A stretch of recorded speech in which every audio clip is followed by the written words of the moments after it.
Last piece of blood. All right, I found this. Last piece of blood. Oh, it's gone. Tastes like blood. Why do scientists make glass taste like blood? How do you know? What do you mean? Have you tried glass? Oh! The Rolling Stones are going on. I was kicking out of it.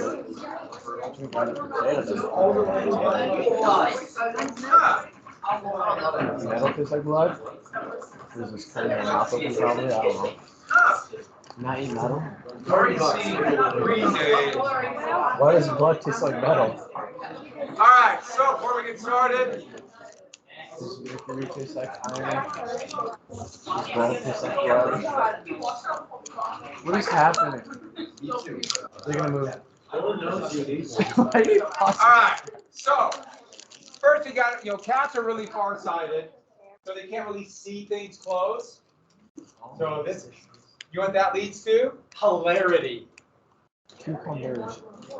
This one struck me as hilarious, especially since I've seen. Uh-oh. Uh-oh. I don't think that helps. I hope that mouse didn't break again. Here we go. Are we ready?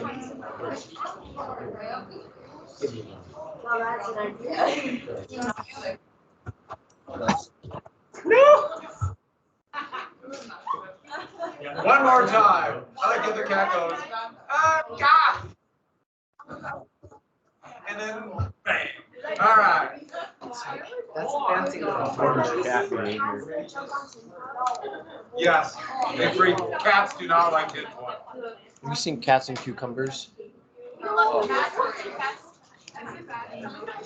Let me show you one more cat one. I thought this was pretty good too. So the cat's watching. It's hard to see, but the cat's watching a lion. The lion comes towards him, and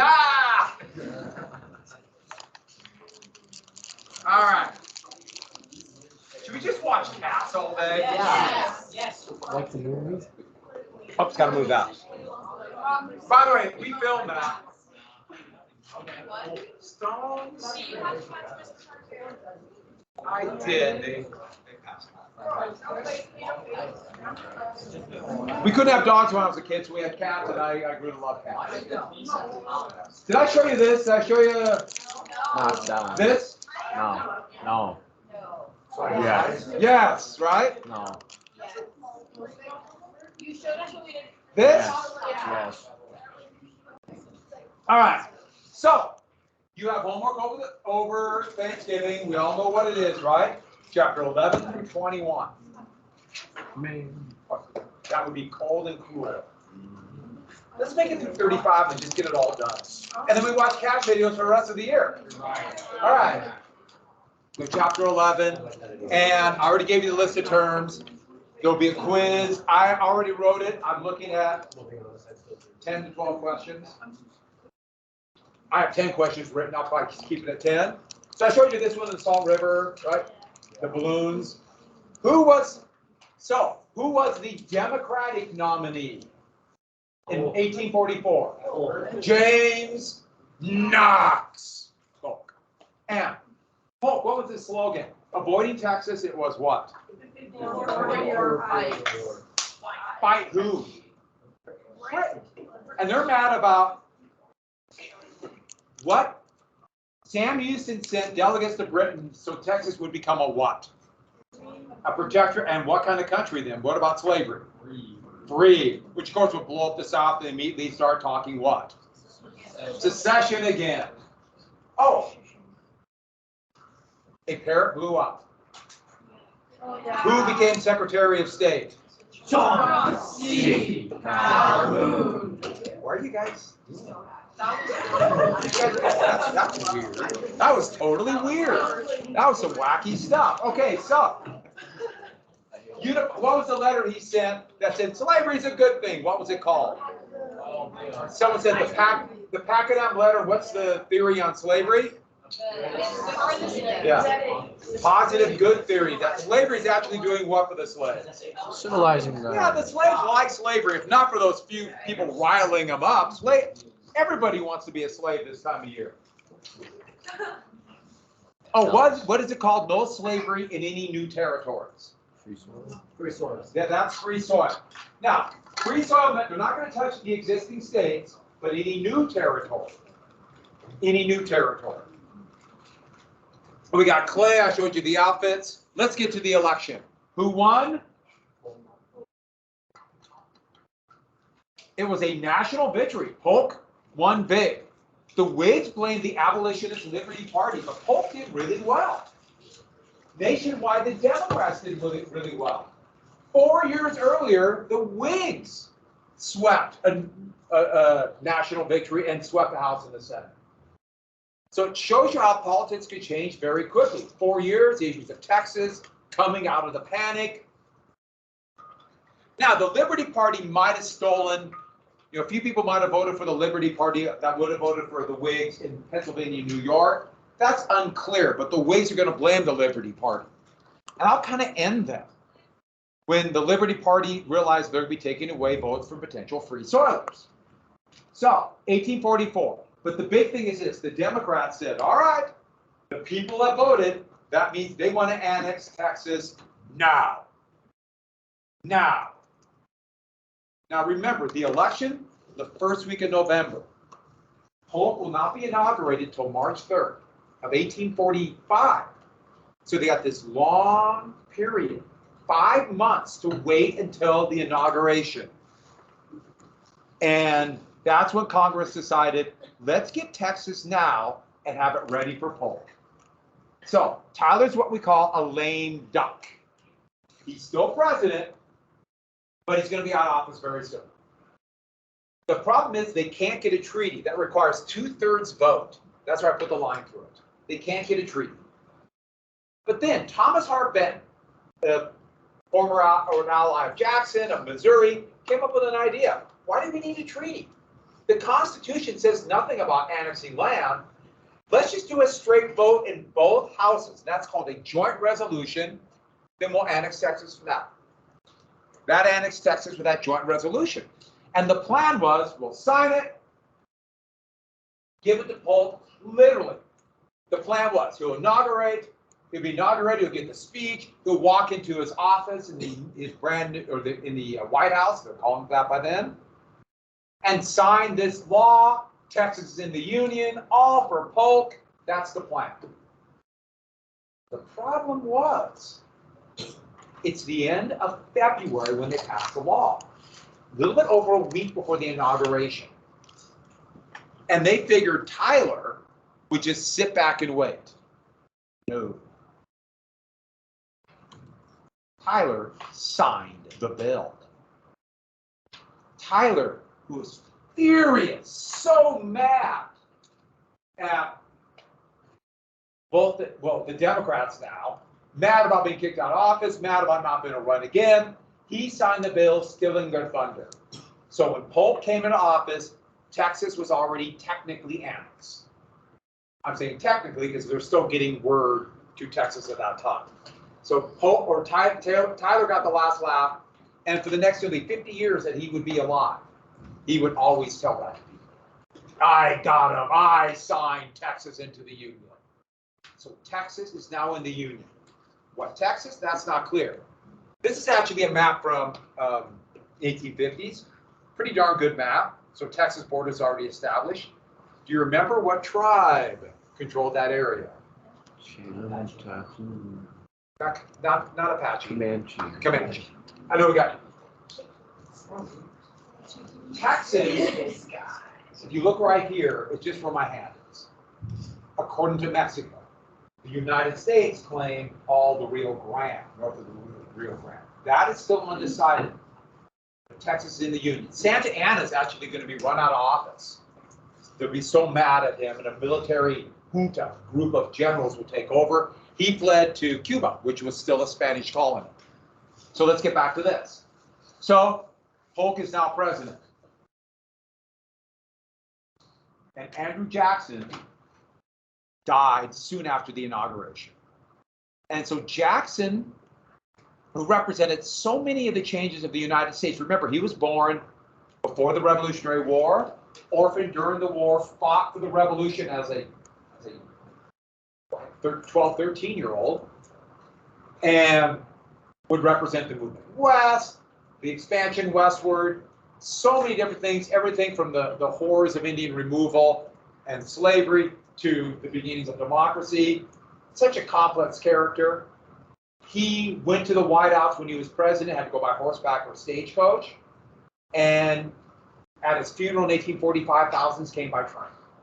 The whole world was different. Jackson represents so much of this early United States, the good and bad elements.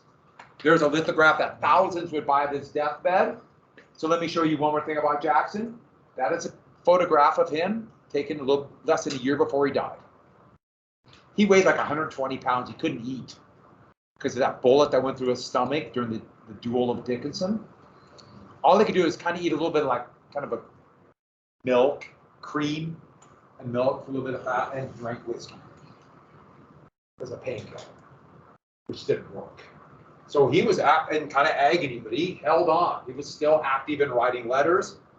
And near his death, he was asked, do you have any regrets? Any guesses?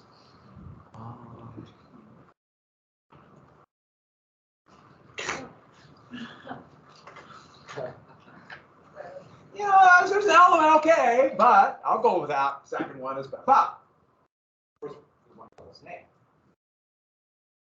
So his funeral would be huge. Thousands would come by train to his funeral. It was a big deal. And they gave all these eulogies. It was a massive event in Nashville. I mean, Jackson represented so much, good and bad, and important to remember. And one more thing about Jackson.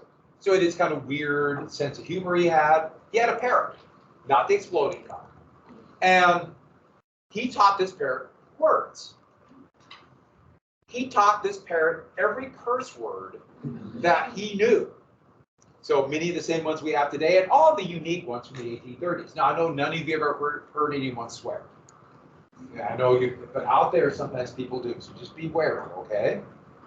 But, so let's shut the camera off and let's go. No.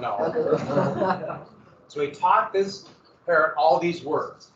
And there was a key word, and no one's really sure what it was, but Jackson would say a phrase, and that would trigger the parrot to start screaming obscenities. And if someone was in his office he didn't want to talk to, he would say the words, so the parrot would start screaming obscenities to that person left. And he thought that was hilarious. So when Jackson passed away, people knew he loved this parrot, so they thought it'd be great to bring to the funeral. And so they brought the parrot to the funeral, and they put the hood over it. So they had the covering over the cage. And the parrot was sleeping or whatever, you know, I didn't look. But the parrot was there, and they're going through eulogies, and Thomas Hart Benton, the same guy did in Texas, he was giving the eulogy, and inadvertently, right before he started talking, somebody lifted the hood up, so the parrot woke up.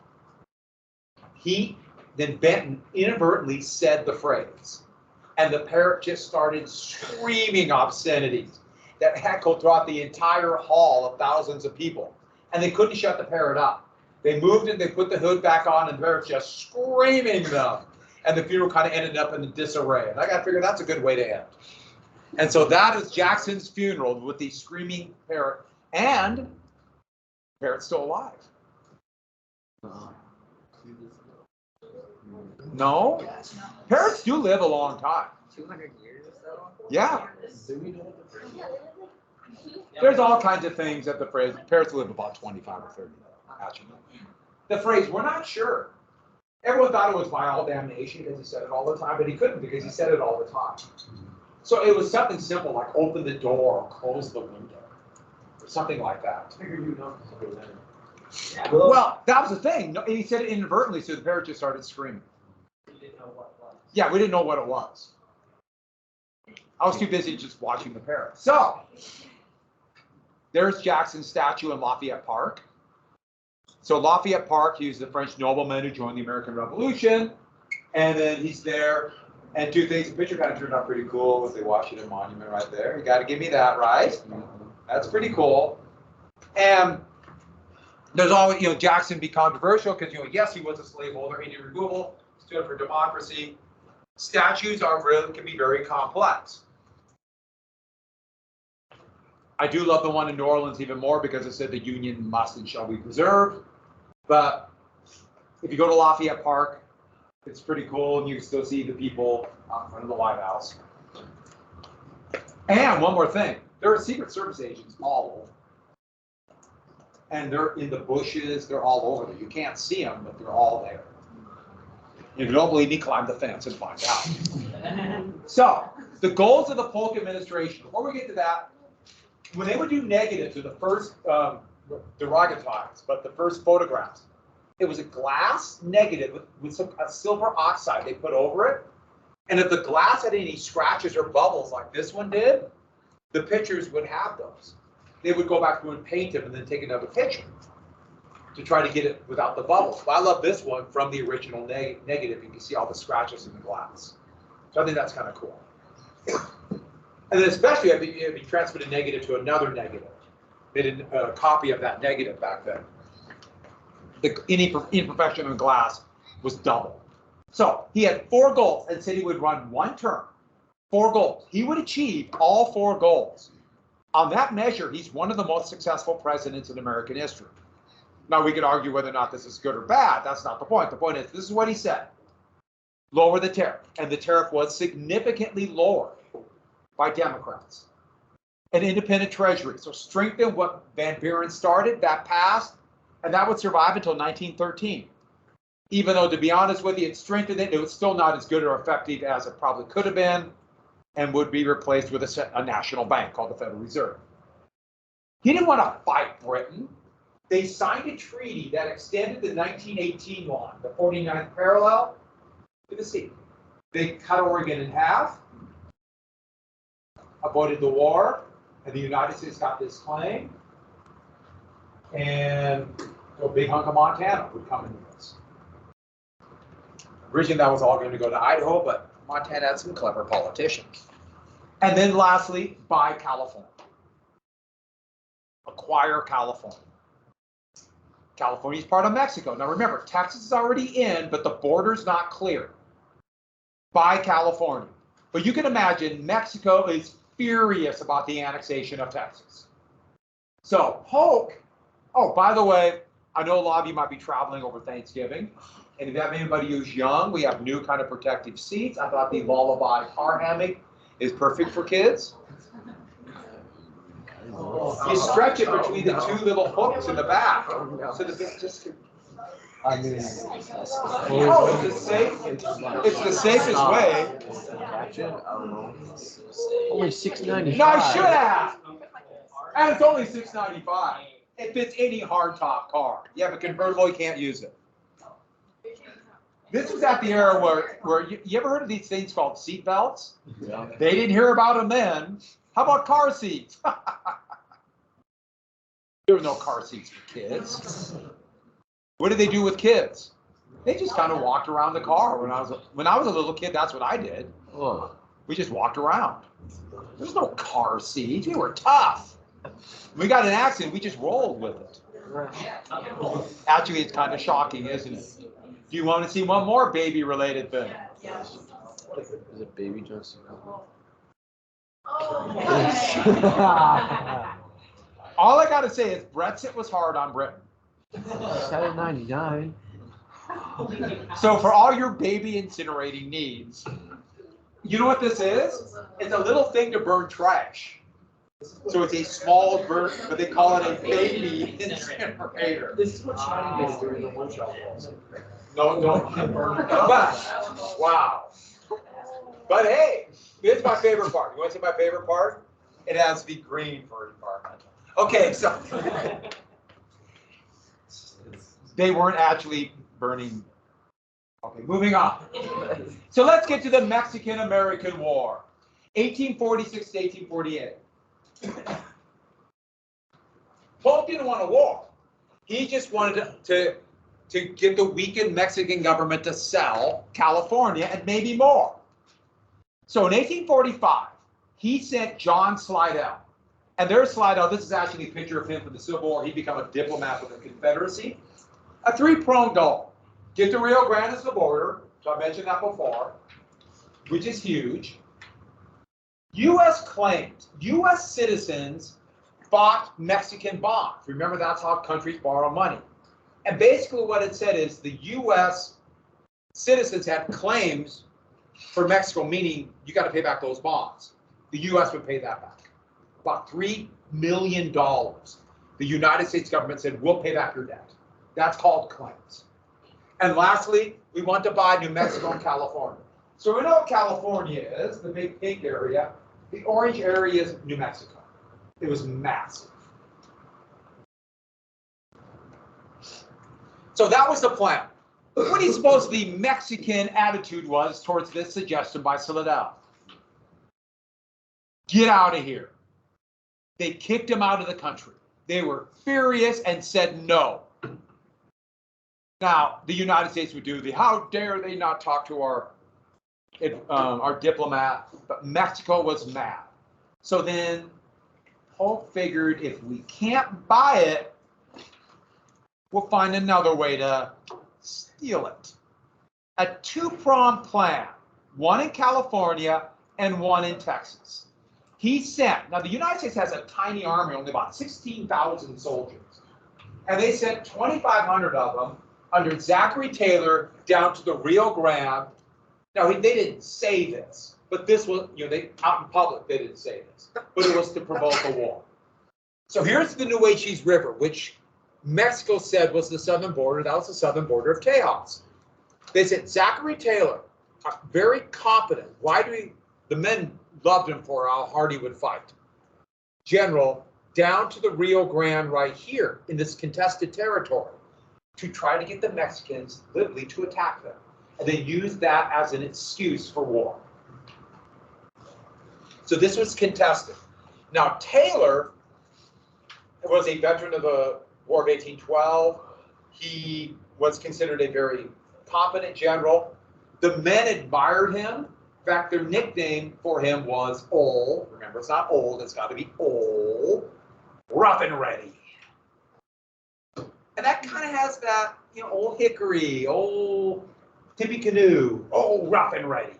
For example, he didn't care too much about having shine buttons on your uniform like some generals did, some officers, as long as you fought and obeyed orders when the time was right. In battle, he wouldn't wear his general's tunic. He would wear a red flannel shirt and a straw hat. And the men liked that. All he cared about was winning.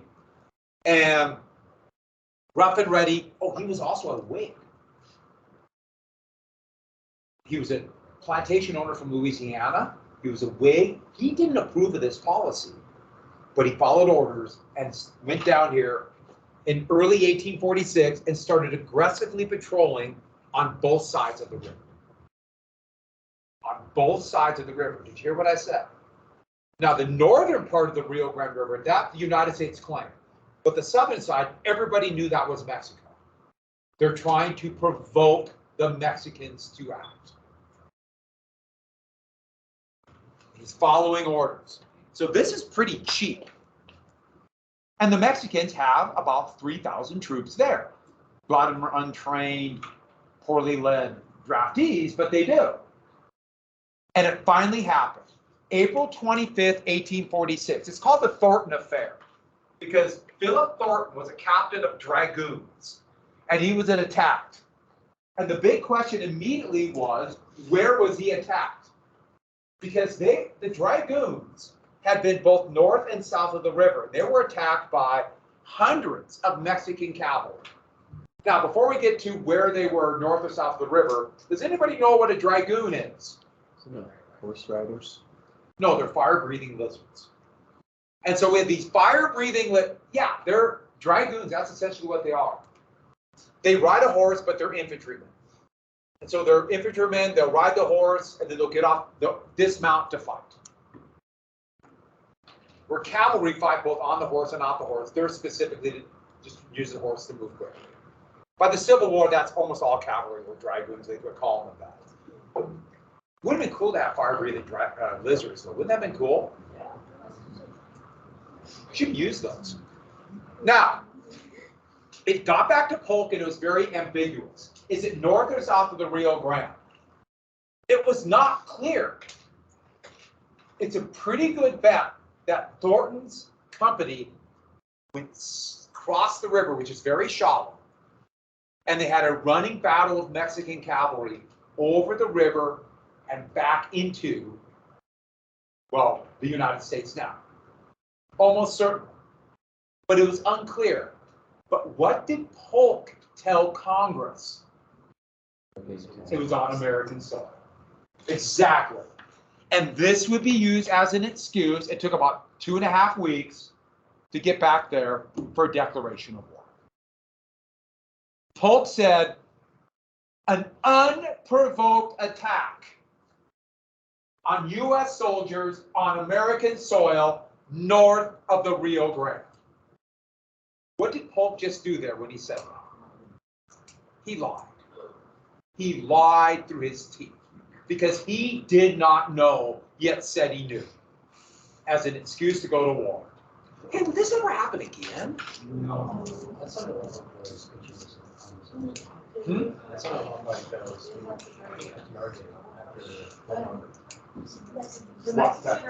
United States Yeah, there was an element of that, yeah. And, well, it was true that it was a sneak attack, even though we didn't embargo what did. But in 1898, an old battleship called the Maine blew up in Havana Harbor, which was a Spanish colony.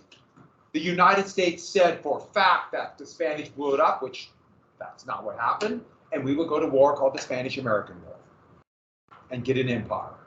Heck, the United States, there was a civil war in South Vietnam, and North Vietnam was helping the guerrillas in South Vietnam, and the United States in 1964 claimed that North Vietnamese ships made an unprovoked attack on U.S. destroyers, which was a lie. And that would be the excuse for the U.S. to get involved in this civil war called the Vietnam War. It happened other times, most famously about a war that was raging while you were alive. The United States claimed that Iraq had weapons of mass destruction. We know they did, and they didn't at all. And the U.S. invaded Iraq unprovoked. And we did not win. We took Iraq, but we had to leave, and the pro-Iranian government's there now. Yes, we helped them. It's so weird. Life is weird. But that was false. This happened many times. So, this is a statue or a monument that Texas put up just north of the Rio Grande River. And it says, the spot. This used to be a star. It came off. The star's back on there now for the Lone Star stage. The spot where American blood was shed on American soil. And this was put up to a monument for this. And this was meant to attack one man in particular. The 1846 election, a lot of people were elected who were opposed to this war, including Abraham Lincoln, a young lawyer from Springfield, Massachusetts. Did I say Massachusetts? Springfield, Illinois. Springfield, Illinois, who was a Whig and was opposed to this war, like a lot of Northerners were. And Lincoln was elected to Congress one term. The only thing he was elected, besides being elected an officer of militia in the 1830s,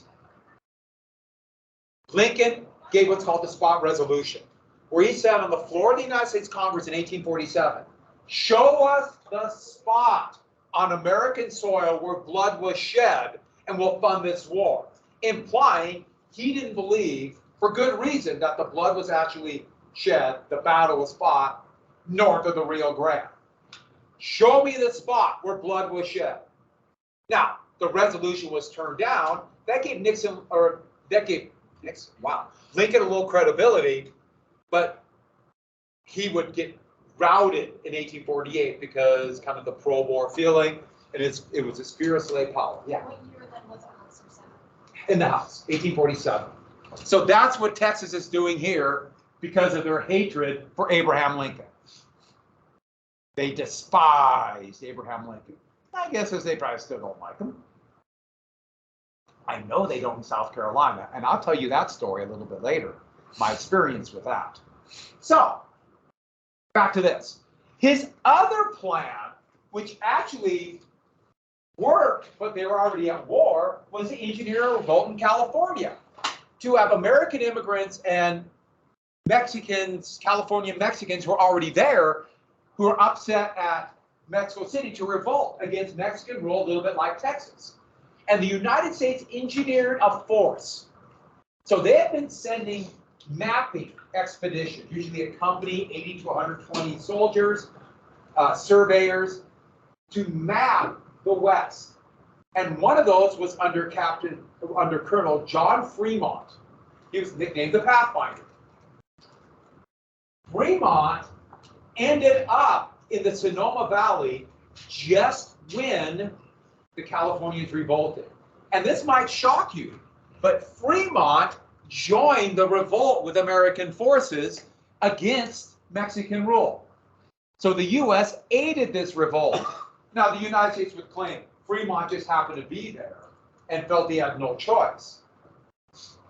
And if you believe that, I have a bridge to sell you. Also, a small U.S. squadron, the small U.S. Navy, just happened to appear off San Francisco to help the revolt. And so Mexican rule was put down, the Californians declared independence, and the U.S. aided it. But the plan was to use that, then the U.S. would annex it, like Texas had their revolt. Well, the war was already declared, so that was a little bit unnecessary, but they didn't know about it when they revolted in June, because how we get the information, there was no telegraph line. A couple more things in, we're not done with Fremont. If you ever go to Sonoma, California, north of Oakland, north of San Francisco, that's an area, that's where the revolt began. They have a neat museum there at their mission there. This is the first flag of California. It was just a piece of burlap. And so it's kind of this tan thing, and a little bit of red paint, stencil, and a bear, and a star. The California flag today is basically that. It just says California. Unfortunately, the first flag was destroyed in the 1906 San Francisco earthquake. 2/3 of San Francisco burnt down, and fires caused by that, and unfortunately that was one. Which would be pretty neat if they saved that. Anyways, with that, now the United States is in the war. Oh, that's where we get the Bear Flag Republic, but they're going to be annexed by the United States relatively quickly. So unlike Mexico,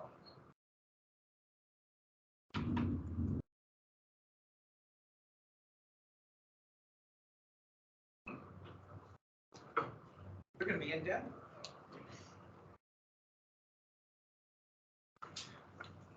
I'm looking at Rolling Stones, Casper. Sorry.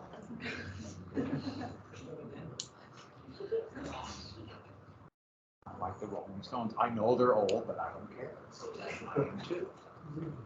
So, now the plan was, they called volunteers and state sent their militia as quickly as possible, mostly Southerners. This war really was this war, and it seemed like a fight for the extension of slavery, which as it turned out it was. One Southern state sent so many volunteers that to this day, it's still known as the volunteer state. Anyone know? Tennessee. So you have the University of Tennessee, their nickname are the Volunteers because of that. But anyways, back to this. They sent volunteers down to Taylor. And Taylor is sitting here. And the plan was to advance into Mexico, win one big battle, the Mexicans would realize it's not worth it and sell away California to Mexico. You remember the one big battle from the War of 1812, but also more, remember Bunker Hill during the Revolutionary War? Everyone thinks one big battle. Now, the Mexican forces were brave, but they had officers that were all kind of cronies, meaning they were political appointees. The men didn't trust them, and that's really bad for an army. If the men don't trust their officers, they'll be looking for a way to get out of this fight. I'm not going to die for you, because you will not lead me. The United States had a big advantage. 25 years earlier, the United States started a military academy, a full-time military academy, to train officers based on the French model. Do you remember where that military academy is? West Point. So the U.S. had well-trained officers. Now, they could have been idiots and morons, but they were well-trained. And that meant the men trusted. And that's really important.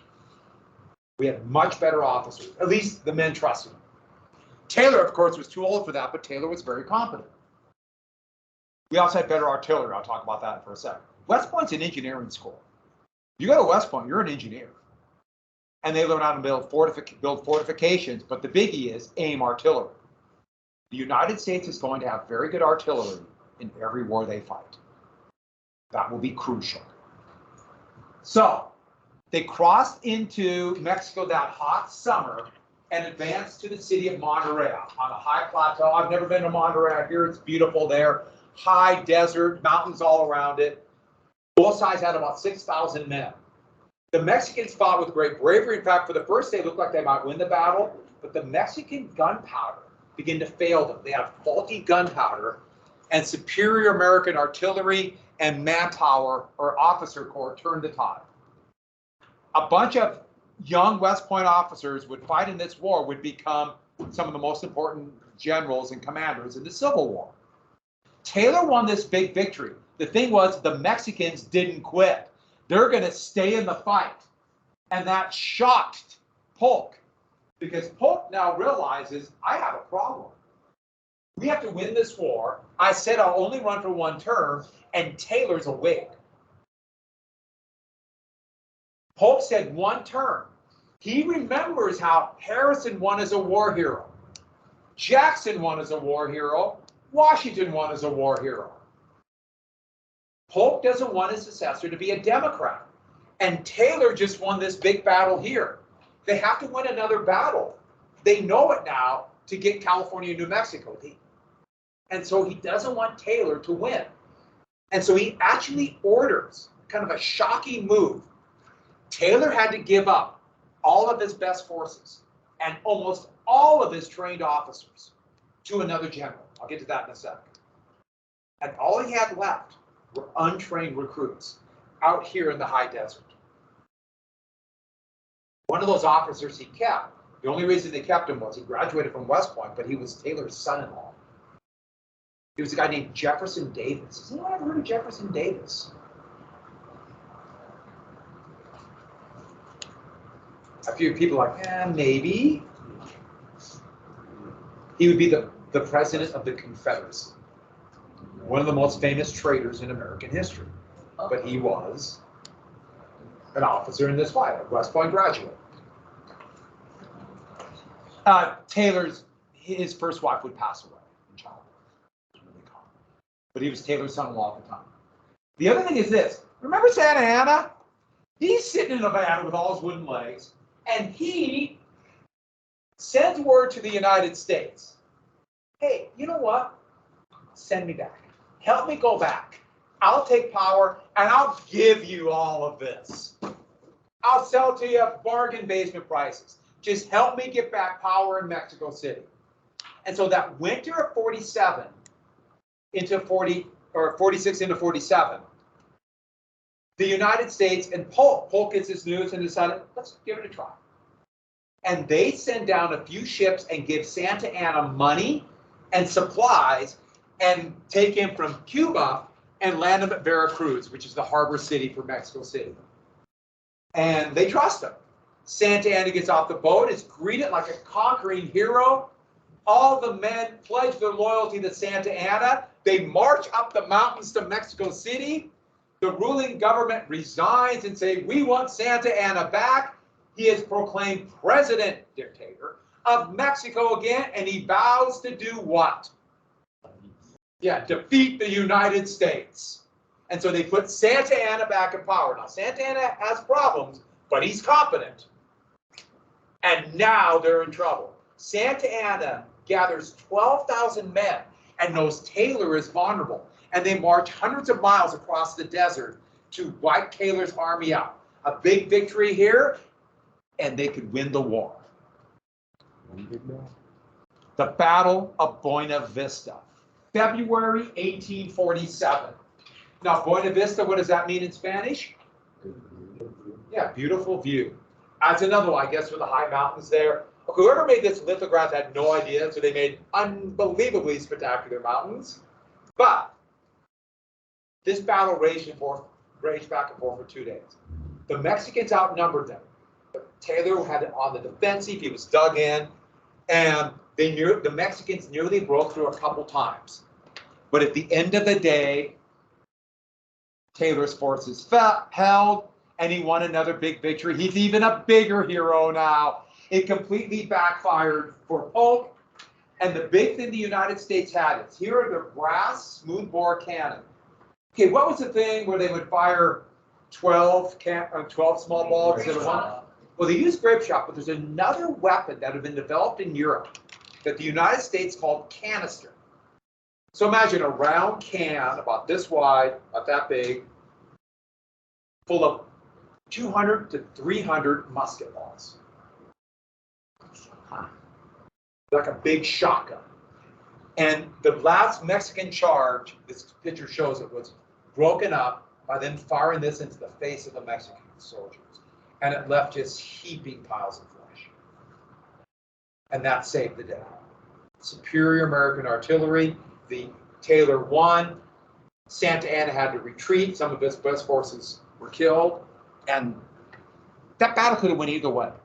If Santa Anna would have won that battle, they might have won the war.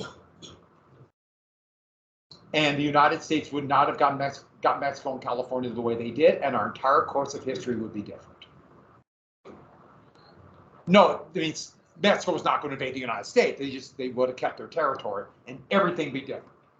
Instead, Winfield Scott, the most famous general from the War of 1812, one of the greatest American generals in history, was given command of all the forces. And his job, he's got to take, I didn't write this down, Mexico City. The decision was they got to take Mexico City and force them to turn it over.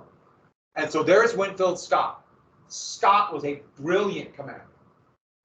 But he was what they call a martinet. He was somebody who demanded, like, shine buttons, uniforms pressed, every soldier clean shaven, stuff that Taylor didn't care about. Old Rough and Ready didn't. And even though he was brilliant, the men resented that. So unlike Old Hickory, Old Tippecanoe, Old Rough and Ready, his nickname was Old Fuss and Feathers. This probably had the same ring as Rough and Ready. And Fuss and Feathers and 12,000 men, including some very young graduate of West Point, landed right here at Veracruz, brushed aside the forces there, and then abandoned their supply lines and marched up the mountains to Mexico City. A couple different times, they were nearly stopped at mountain passes by Santa Anna's forces. But creative use of American forces and ill-trained Mexican forces would be outflanked, and they retreated. And this shocked everybody. When they began to march up the mountain, almost every observer assumed there's no way they could make it. They have to go up over 7,000 feet. They have to abandon their supply lines. There's no way they could make it. A bunch of European officers went to watch the battle as observers, to learn about modern combat, and every one of them just assumed Scott was doomed. Yet somehow they made it up the mountains, and Santa Anna could not stop them. That's another one of those, if he wouldn't have lost so many men at Buena Vista, he might have been able to stop them. And eventually there's Veracruz, and then the key battle would be the Battle of Chapultepec, an old Aztec temple that the Spanish had built a fort, and Chapultepec. Now, one more thing about Chapultepec, and I know you're all thinking, wouldn't that be a great name for a child? Yes. Yeah, I've given you Ticonderoga, Monongahela, Chapultepec. That might be the best name of all, right? Come here, little Chapultepec. Think how much fun a child would have in junior high with the name Chapultepec. Moving on. So the Mexicans were holding on to this fortress. And fighting in this battle will be George McClellan, George Meade, a guy named Thomas Jackson, who would later be known as Stonewall, James Longstreet, a guy named Ulysses S. Grant, and then a captain, West Point graduate. He, on his hands and knees, crawled around the Mexican line to find a vulnerable place for the United States to attack. They attacked and broke the Mexican line, and that was Robert E. Lee. Many of those who would fight for the United States and betray their country and fight for the Confederacy fought at this battle. So this was a heck of a battle. And when Chapultepec fell, Santa Anna had no choice but to retreat and abandon Mexico City. Oh, there's a picture of that. I'm still trying to figure out exactly what's going on, but there's the fortress falling. And in September, Scott entered Mexico City, and the battle was won. Kind of. Now Scott's surrounded by Mexicans who hate his guts in Mexico City without supplies. But Polk hears about this, and Polk decides, why should we settle for California and New Mexico when we can get all of it? And tells Scott to take it all. And Scott says, you're crazy. And that's where we end. I don't know. It could be less than a quick We tried to end it Canada for the War of 1812. Imagine the amount of freedom we already have. That's a lot of freedom. Into Mexico, why not? They, yeah, we're down to the Empire now. South America. But, yeah, they want to take all the way down to Tierra del Fuego. Everybody, have a good Thanksgiving. It's supposed to snow Thursday. I will be in Miles City. I will be in Glendive. I'll be in Glendive. You be where? I'll be in Glendive. You be in Glendive? You're gonna be so close. I know. The dive. Have a good break, everybody. Don't forget the rug this weekend. See ya. Don't forget the rug. Yeah. Yeah, think about it. If you get lonely, just remember the rug is here waiting for you. So tragic to forget the rug. 5 minutes, say goodbye. Have a good break, everybody. Drive safe. Thanks. You stay here? Yeah, but my family goes that route for Christmas, but the second was birthday. Oh, it's a long haul. It's yucky, right? And it can get really bad there at a few spots. Goodbye, everybody.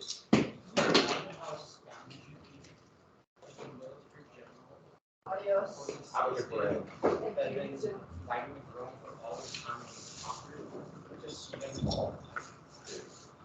But could you imagine sitting there? And imagine what it was like to hear that Rome had fell during the Roman Empire. I wasn't watching. It would be, I heard about it. Right here. you know, what it felt in 476.